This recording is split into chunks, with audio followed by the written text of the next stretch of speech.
Saya di STAI Al Musdaria dikasih mata ajar saya itu hukum tata negara dan hukum administrasi negara. Saya di STIA yang di Arjuna itu, ya itu saya dikasih mata ajarnya itu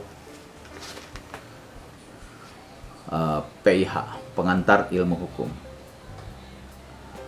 Sahabat-sahabat berbagi, perlu saya sampaikan juga kepada para senior-senior dosen yang sudah lama jadi dosen, yang sudah doktor bahkan profesor. Mohon maaf, ya saya hanya kegatelan saja ingin menyampaikan ilmu yang sudah saya miliki sebenarnya.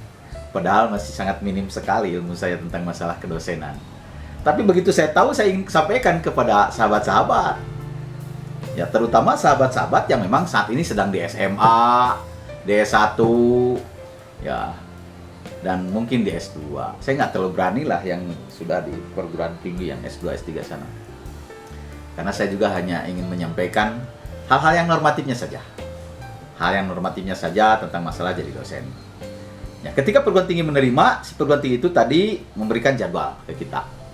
Jam berapa, dari jam berapa sampai jam berapa, hari apa. Nah ini. Dan kita bisa tanya, silabusnya ada tuh di perguruan tinggi.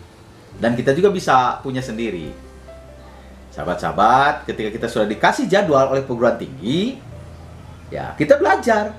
Dibuka kembali bagaimana tentang hukum administrasi negara, hukum tata negara, hukum pemerintahan daerah, hukum otonomi daerah, hukum tata ruang, pengantar ilmu hukum. Ya kita belajar lagi.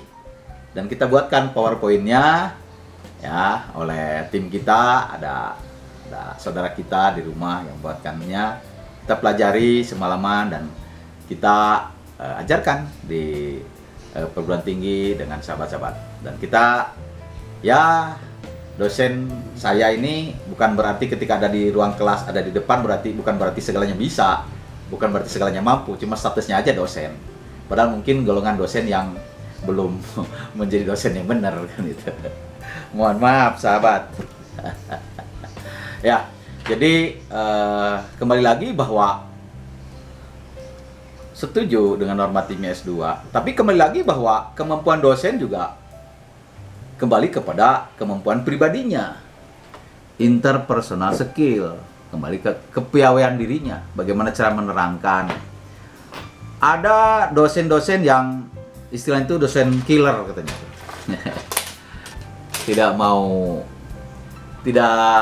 Tegas lah.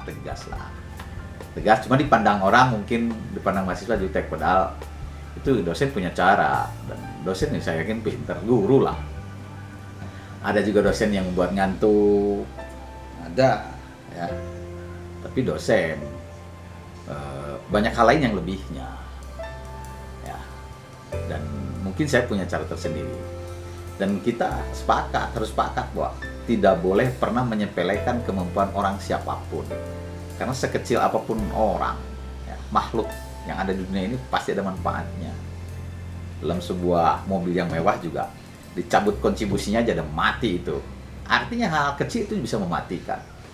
Makanya kita harus sepakat bahwa tidak bisa meremehkan dan menyepelekan kepada kelebihan dan kekurangan seseorang. Ya, karena kita yakin punya kelebihannya masing-masing sesuai dengan pengalamannya masing-masing. Sahabat-sahabat berbagi, ya, pekerjaan dosen juga pekerjaan yang luar biasa. Guru, ya, ada istilah pahlawan tanpa tanda jasa. Tapi terus semangat. Memang saya ini kan keluarga guru.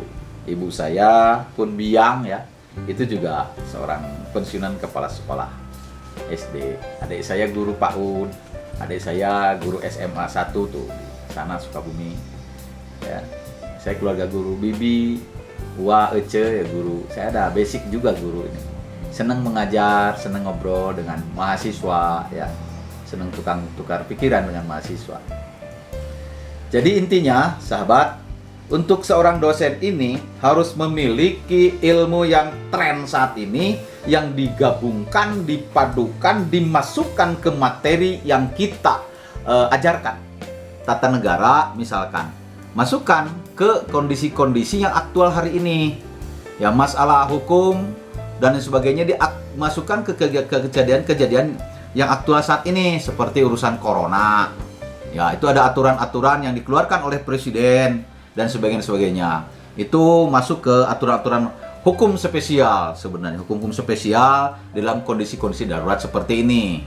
Ya, jadi kita ikuti aturan. Jadi di dalam cara kita menerangkan kepada mahasiswa tentang masalah hukum, misalkan karena saya masuk ke wilayah tata negara, sampaikan yang paling penting juga adanya hierarki hukum. Hierarki hukum, ya misalkan dari pertama UUD 45, ya Undang-Undang Dasar NRI Negara Republik Indonesia 45, terus ada undang-undang, ada TAP MPR, ada undang-undang, Perpu, ada PP, ada Perpres, ada Perda, dan seterusnya ke bawah. Hierarki itu disampaikan. Ya, jadi intinya juga bahwa prinsip hukum yang di bawah tidak boleh bertentangan dengan hukum yang di atas, dan seterusnya. Itu sahabat, intinya untuk dosen itu syaratnya yang tadi, ya kedua, terus dosen harus meningkatkan wawasan, pengalaman, ilmu, ya karena mahasiswa sekarang kritis, kelahiran yang milenial ini, kelahiran yang menguasai IT ini. Ya, cerdas mereka itu. Jadi dosennya mesti lebih cerdas. Ya, jangan kalah di dosen sama mahasiswa. Untuk saya hanya mengingatkan kepada diri saya. Maaf, bukan kepada orang lain. Jadi intinya kita selalu meningkatkan wawasan ya di dalam kedosenan ini, ilmu-ilmu yang tren. Karena hukum inilah dinamis, selalu berkembang. Itu dulu yang bisa kami sampaikan. Mohon maaf barangkali ada hal yang kurang berkenan. Saya manusia biasa. Saya bukan siapa-siapa, mohon maaf, tak ada gading yang tak retak, tak ada mawar yang tak berduri. Ikan sepat, ikan gabus plus ikan lele, lebih cepat, lebih bagus, dan tidak bertele-tele. Benarnya dari Quran dan hadis, salahnya dari Ahmad Gunawan. Wassalamualaikum warahmatullahi wabarakatuh.